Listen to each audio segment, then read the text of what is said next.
Hey guys, it's Bree. Welcome back to Wander with Bree. This is my YouTube channel where we explore the world's wonders, one adventure at a time. I'm so happy that you're here. When we first talked, so 4 videos ago, I let you guys know that I was starting 2 companies because why would you start one when you can start 2? So today is going to be an update on my 2 companies. One of them being this one here. This is Wander with Bree, and this is sort of the umbrella. It's the overall guiding light, we should say, for all of my business ventures, of which I'm sure there will be more. And then the second one is a branch of Wander with Bree, and that is called Nomadishly. Nomadishly is a travel agency that I created at the same time that I created Wander with Bree. So today I'll update you on the status of both companies, where they are today, where they're headed, and where we're going to be in the future. If you're following along my entrepreneurial journey, or if you're just interested in seeing how a newbie business owner is thriving or getting along anyway, then stick with me. The more you interact, the easier it is for people to find this channel. So please like, subscribe, comment. It means the world to me.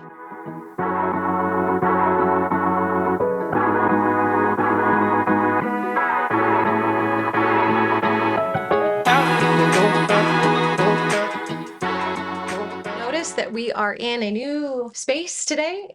So I am actually filming in our second bedroom slash office. It's a really funky shape, but it's basically like a triangle. It's a really interesting space. We live in a loft in downtown Phoenix. Moral of the story is I decided that it would be a little bit better for my ADHD brain to have a specific space with a door to close. So we moved everything over here a couple days ago, and he's sitting in this cute little desk kind of out in the loft. So moving forward, you'll notice some changes kind of happening behind me as I get used to what all of this looks like in video. But yeah, so welcome to bedroom number 2 in Casa de Roche. All right, so back to the topic at hand. So personally, I'm convinced that in this stage of late stage capitalism, the only way to truly control your finances, control your career, is through entrepreneurial interests.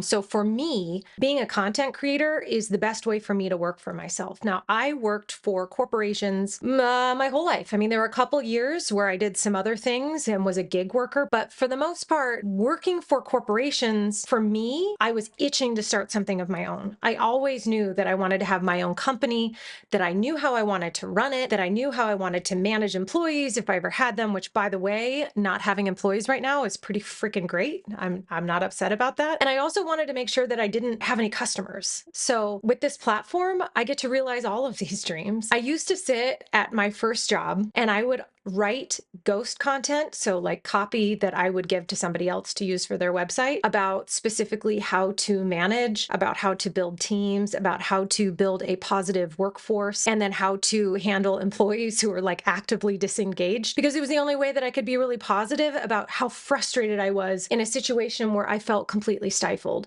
So now being able to create content, be able to sit down, write it myself, figure out how I want to say and do what I want to say and do. I'm in total control of my day. I'm in total control of my content creation. It's a really incredible situation for me, and I'm really, really grateful that I'm able to work as a content creator. So let's talk about a little bit of what got us here, and then we're going to talk a little bit about where we're going, and I'll update you on some current stats on the channel as well. Okay, so as a reminder, earlier this summer, I was working for a home builder and had been working in home building and in real estate for about a decade. And it became really clear to me that I just no longer belonged there. I no longer belonged in the industry. I no longer belonged in a place where I was selling houses to people and managing the process of their house being built. So there was nothing against the company. It was just clear to me that I was no longer growing. And I'm at an age where I don't feel like I can sacrifice any additional time in order to become the person I want to become professionally. So, and I really wish I could have just shut up, like you guys ever felt like that? Like I was looking around and I knew that there were other people in the industry that weren't happy, but they stayed and they kept doing their job. I mean, it is a privilege to be able to leave a job, for one. I do understand that. And we had a nice safety net that I had the ability to do it. But I also really wish I could have just stopped my brain and just stayed. But I couldn't, because I'm me, and I knew that there was something bigger out there for me. I know that I'm destined for something else, and I know that I have talents and skills that could be honed and used. that I just wasn't using there. So commuting an hour each way to work, which that's the industry I was in, that's pretty expected. But again, you're compensated for it. So people do it. And then getting work emails, work texts after hours, on my days off, it just kind of never stopped. And my life wasn't really my life anymore. So as long as I was selling real estate, I needed to be solely focused on real estate, which is fair, right? You're buying a house. It's by far, I think it's one of the top 5 biggest things that you do in your lifetime if you have the ability to buy a house. So you deserve that kind of like care and attention and support when you're buying a home, especially if you're buying a home over like an 8-month process. That's wild. But I also knew that I didn't want to do that anymore. I didn't want to be that support and that care anymore. And I also didn't want to stay in the job and do a bad job. So I kind of knew what I had to do. So anyway, after quitting, I knew I wanted to start my own business because that was what was calling out to me. So Nomadishly, the travel agency, was born out of a true love of travel. As you may know, if you've watched some of my other content, but you may not know if you're new here. And if you're new here, hi, welcome. But I have dedicated a significant portion of my 30s and now getting into my 40s to traveling as much as possible. I took a year off from work and traveled, and I feel more alive when I'm traveling than I do really at any other time. I feel more uniquely and completely myself when I am traveling. I completed my training. I went through a company called Outside Agents. They are actually, I would be the third party travel agent. They are the primary travel agent. So I would be selling travel underneath their umbrella. So I got to use their email, their website, their, access and their licensing and all of that. And then I could sell travel. Now, here's the problem though. I don't want to be your personal concierge. I did not want, again, customers or employees. So I knew that being a travel agent was probably out. And so I was kind of trying to figure out how to deal with that. And I came upon the idea that maybe I can do referrals. I don't really know how that's going to work yet, but right now, I love you, dear friends, but not enough to collect frantic phone calls from you when your luggage is lost in Marrakesh at 2 a.m. So like, no, I'm good. So having my license or, the ability to sell under their license is good, but I knew I needed to really pivot and put my attention somewhere else to meet my goals and figure out who I wanted to be and how I wanted to be that professional. Can I work remotely on a boat in Amsterdam? Yes. Okay, right direction. Am I bound to commuting to a brick and mortar place 5 days a week and I'm responsible for my clients and maintaining answers and questions whenever they feel necessary? Yeah? Okay, wrong direction. No, thank you. I honestly would love to reserve my customer service voice for like when my booking is screwed up somewhere at a hotel, and then I can start using my customer service voice. But until then, I'd really like to just be my normal self and not feel like I have to do that 24/7. I have never really followed the path laid out for me, and it has worked for me my whole life. So typically, if I'm doing something where people say, "Ugh," or "Are you sure?" then I kind of know that I'm probably on the right track. So let's talk about these specific goals. Overarching goal number 1, work for myself. Overarching goal number 2, flexible work schedule. I'm undiagnosed ADHD. TikTok again has me convinced that I have it. And flexibility in my schedule is like the release of a pressure valve. It is so incredibly helpful. Goal number 3, automation. Build up a company that can run by itself as much as possible, or if it's possible for me to do pre-work on content and then have it sort of run itself when I'm taking time off to be with my friends or with my family, then that's what I want.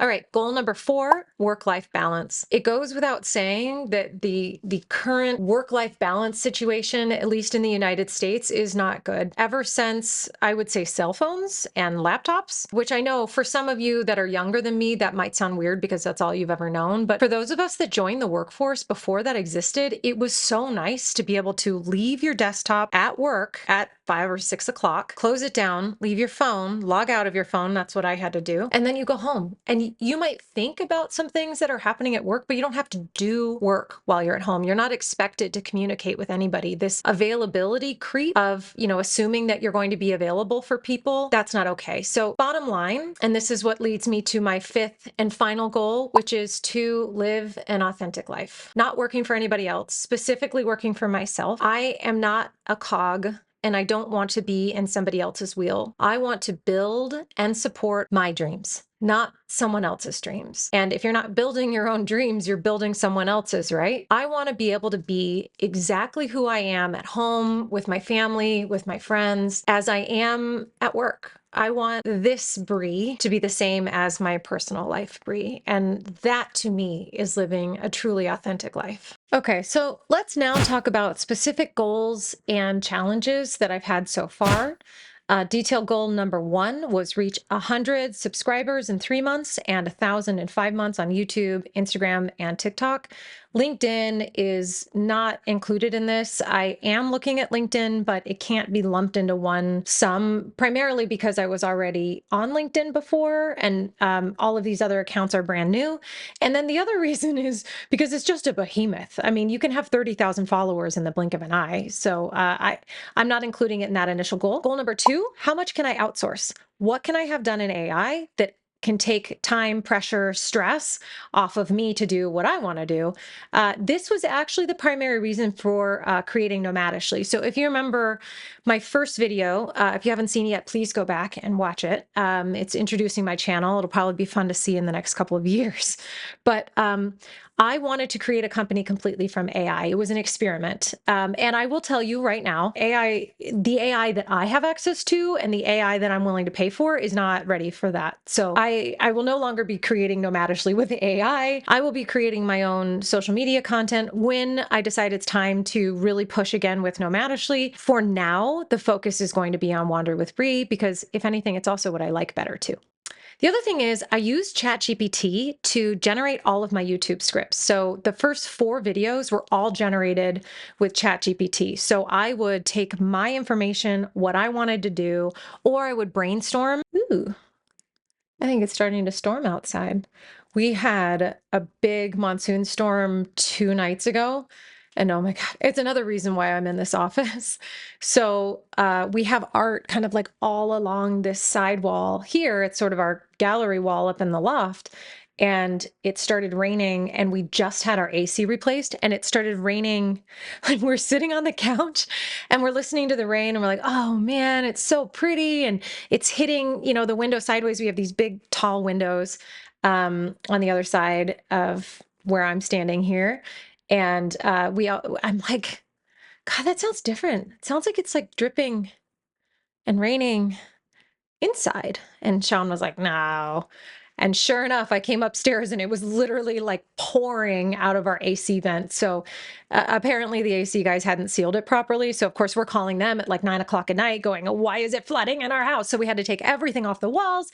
So you'll notice like some of the artwork over here might look familiar to you because it was on the other walls in the other room. We just literally redid the other room. But yeah, whatever. That's fun. So anyway, everything's okay now. They came, they fixed it. They were here yesterday. They're here today. Honestly, we have the most fantastic HVAC company. But that was pretty scary. But luckily, none of the wood or anything got ruined. None of the paintings got ruined that I can tell. I kind of haven't checked in detail. I should probably check in a little more detail. But anyway, there's another storm coming. Love monsoon season in Arizona. If you've never enjoyed monsoon season in Arizona, I would say watch a YouTube video. Don't come here. It's hot. It's really hot monsoon season. Blech. So this channel, Wander with Bree, was created to help provide an overarching support for all the other things that I wanted to do, and everything else would come from it. But like I said, now things have changed because it's taking over as my favorite part of work and the favorite part of my day. It's what I think about when I'm not working. It's, what I'm excited to come in and do. I've always loved teaching and training, and it's sort of scratching that. I have to see if I can get a video of this for you guys. It's just so cool. Oh, you know what? Come here. Okay, hold on. Can you see? And hopefully the screen kind of allows you to see, but it's like all dark and stormy out there. Cool. Fun. Field trip. Okay. All right, so let's talk about progress and things that I've learned. Well, progress is slow. Like, I'm a new creator, and I remember all of these other creators that I've followed, all these other people that I have just really admired on YouTube. I have a handful of them that I've followed since the very beginning, and some that I came in late and just binge watched all their videos. But all of them said it was slow for them in the beginning. And then all of a sudden they got their first sponsorship and it was super exciting. And, I remind myself of that when I'm like, all right, fine. I just need to go back to work. But I have to remember that, like, Rome wasn't built in a day. And the most important thing right now is consistency. So I am just reminding myself, sit down, do the work, check your apps, which, by the way, I'm constantly checking my apps, specifically the YouTube analytics app, because every time I get a new comment, every time I get a new like or view, I get so excited. Like, anybody that's standing by me, I'm like, I have 4 more views on YouTube. And then, of course, I'm trying to figure out, how did I get it? Did it come from LinkedIn? Did it come from Instagram? Did it come from my TikTok? So it has been sort of like throwing against a wall for a little while before we got married. And now that we're home, now I was able to sit yesterday and really kind of come up with a unique value proposition. I was able to really kind of process what it is that's right for me and how I can make this work and how I can make this a great channel, a channel that you're super excited to come to because you're going to take something away from it every time. And maybe you're interested in the community, and we can build a whole community where we support each other, we learn from each other. That's the beauty of YouTube. And I am just like so incredibly thankful that I get to be a part of this. So stick with me. Please give me any of your feedback. Like, please send me a DM, leave a comment, whatever you need to do. I am more than open to feedback, and I would like to grow and get better and be able to do this for the rest of my life if I can. Hi, what are you doing? What, are you scared? That's so funny. So Ollie, I heard his little tick tick tick tick tick tick tick coming up the stairs, and he just ran his way up here. So I think he could hear me, but he didn't know where I was. So, like I said, it's storming, so I think he's getting a little bit freaked out. Okay, so another thing I learned so far. So, number 2, you need to know your audience. So, for me, it's not just about who you think your audience is, it's actually figuring out who your audience actually is. So, I thought for sure that 90% of my viewers were women. No. It's 50-50. I mean, it's about 58% women and the rest men, which really surprised me, especially because all of the content I've ever taken in is specifically like primarily for women, which I didn't know, but makeup and true crime, it's kind of how it works. Okay, so number 3, what I learned is I need a scheduled, regular, dedicated work time and space. I was working out in my little fishbowl out there, and that was just way too hard. Too many distractions, too easy to, just derail, especially when I don't really have any very specific goals. I do now, but before I didn't really. All right, number 4, I needed to know who I was as a creator. So Wander with Bree and Nomadishly together were kind of confusing me because I got excited about 2 different things at one time. I really had to decide to focus on one or the other. And so I've now temporarily stepped away from Nomadishly for the time being. I'll still maintain my membership with outside agents. I'll still be able to book travel or help book travel. But for now, the focus is on building Wander with Bree's platform and this channel. So number 5, lastly, I've learned that I need a balance of creativity and data, or creativity and science, which I'm really going to miss the behind the scenes and the data work that goes along with it. So for now, I'm really enjoying having both. So here's what I've learned about GPT so far. They're freaking new. As far as I can tell, I know things are going to change, and the stuff that comes to us as your average consumer is way lower level in terms of processing than, say, like what the government gets. There is a new GPT 5.0 coming out, and it is specifically going to the government first, and then we will get it. So I know that I'm not exposed to everything, but dude, it's not going to take our job, not anytime soon. We may be noticing some downsizing. A lot of that is, companies trying to increase their margins or their bottom line. I don't know how much AI is really going to impact us right now.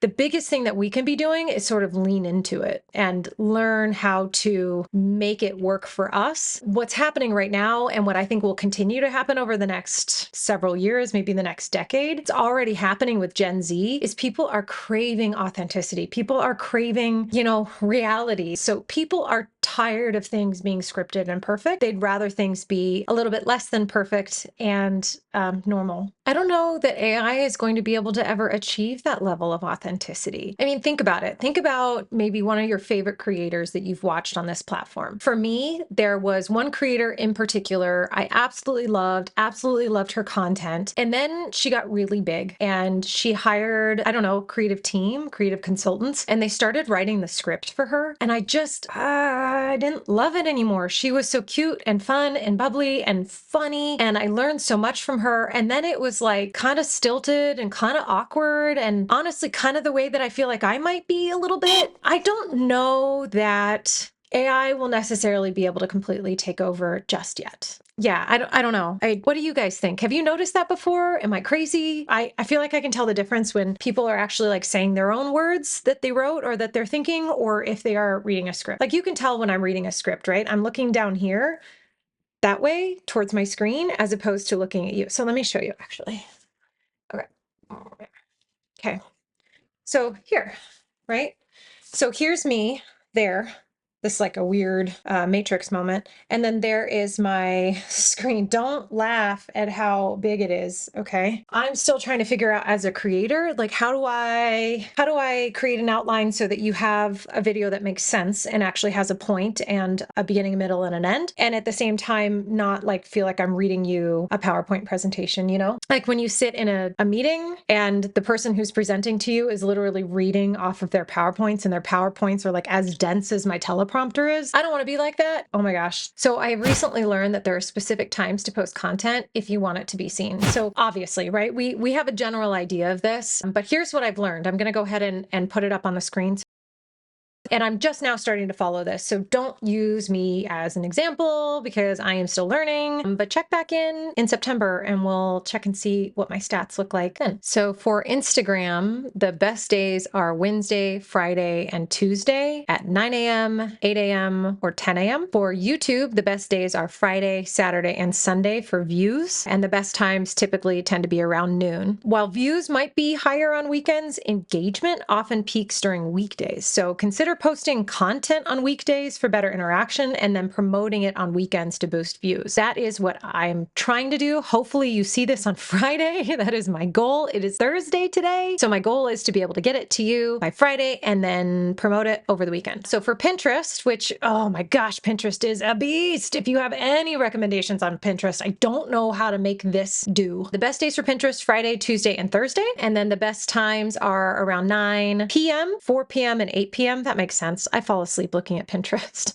TikTok, the best days are Thursday, Friday, and Saturday. The best times are 9 a.m., noon, and 7 p.m. LinkedIn, the best days are Tuesday, Thursday, and Wednesday. And then the best times are 11 a.m., 10 a.m., and 12 p.m. And then the biggest tip that I have gotten from all around the web, regular posting is crucial for building an engaged audience. You also need to do an audience analysis. Use platform analytics, I'm trying, to understand your audience's behavior. I'll show you guys a little snippet of what my audience analytics looks like. It's so interesting. I don't really have enough, I don't know if I don't have enough content or enough followers yet for them to tell me some additional information. So there's some areas that are sort of, they just say like not available yet. So I will show you that so you can see what it is. But also experiment. Try different times and different content formats to see what works best for you. That's something I'm interested in doing. We're going to get me like a little speakerphone so that I can be more mobile. Like I'm so used to public speaking and teaching that this like standing in one place thing is hard because if I come over here, you can't hear me. Anyway, so engagement, respond to comments and messages promptly because you want to foster your community. Okay, so now that it's been a couple of months, I've got some questions. So number one, how do I monetize Pinterest? I asked you that question already, but literally how do I do it? Number two, do I need to be an LLC? Do I need to figure out once I start creating content that is monetized or sponsored, like how does that work? How do I get paid? Where does the money go? Do I need to have an LLC? I don't really know how how that works. I have no idea. I'm not really worried about it just yet. We're not at that stage. And then what's the best way for me to film? Like I've been doing these like talking head videos, you know, where I'm like, this is better because I'm at a raised desk and I can stand and I feel like I can like, you know, move around. I don't know what else to do. I was a true crime and makeup consumer. I understand that sounds like a strange Venn diagram, but if you were to watch like Better Off Red or Bailey Sarian, you would understand. There is a connection to it, but they do the talking head stuff, right? They sit and they put on makeup and then they tell stories. I'm interested to know how I can do it differently. So I want to learn how to shoot other types of content for you. I want to also make sure that I am teaching you, but not like teachering you, you know? Anyway, yeah, I know. Like there are content creators that are smacking their foreheads right now. Like, okay, this is like content 101, but like I need content 101. I'm new. Just because you consume it doesn't mean you know how to do it. And man, I appreciate the YouTubers that I followed so much more now because I know how much work goes into all of this. And I also know why they hire editors because editing is boring. It's interesting, kind of, but mostly boring. Especially when you're like trying to do like the, what are those called? When you take out the ums, the ahs, the blanks, I may have already done all of that on this video by the time you get to me. I hope I have, but that is so time consuming. There's an automated way to do it, but you have to pay for it, and I don't want to. So not until I have a sponsorship. So then that's my other question. How the heck did some of these YouTubers that I followed for years do 3 videos a week? Like, did you have help? Were you not writing a script? Like, how did you have time? I don't know how you get more than 1 video out a week. Maybe once I kind of get a better flow of things, I can try to figure out how to get out more than 1 video a week. But dang, kudos to you guys. I don't know how you do it. You guys, I'm so excited. I just learned how to, on a Mac, use the keyboard to like open up windows and stuff. I hit that little funky line thing and then the Command and N. Well, am I? And I can hit the space bar and stop it. It's pretty cool. So in conclusion, building a successful business takes time. I understand that now, and dedication, and it doesn't just happen overnight. So for you guys and for the future of this channel, I am committed to building a strong community, a strong channel with content that you like, and a community that is supportive and educational and fun. So thank you for joining me on this journey. Whether this was your first video here or this was your 5th video here, I am so grateful that you were here. If you feel like this video was useful to you, if it was interesting to you, please share my content. That will help me a ton. And if not, honestly, just you being here is incredibly helpful. Give me a like and a follow also if you want. Again, thank you for being here. I am officially running up to the end of my script, and I am really excited to go outside and see that monsoon. I hope you have an excellent day or night or weekend or weekday or whatever it is that you have in front of you. Again, thank you for being here, and I will see you guys next time. Bye. I'm trying out like, this is like YouTubers do this, a lot of them do, and then a lot of them are like this, and then like, okay. I mean, maybe I'll just like walk out. Is that kind of cool? See you guys later.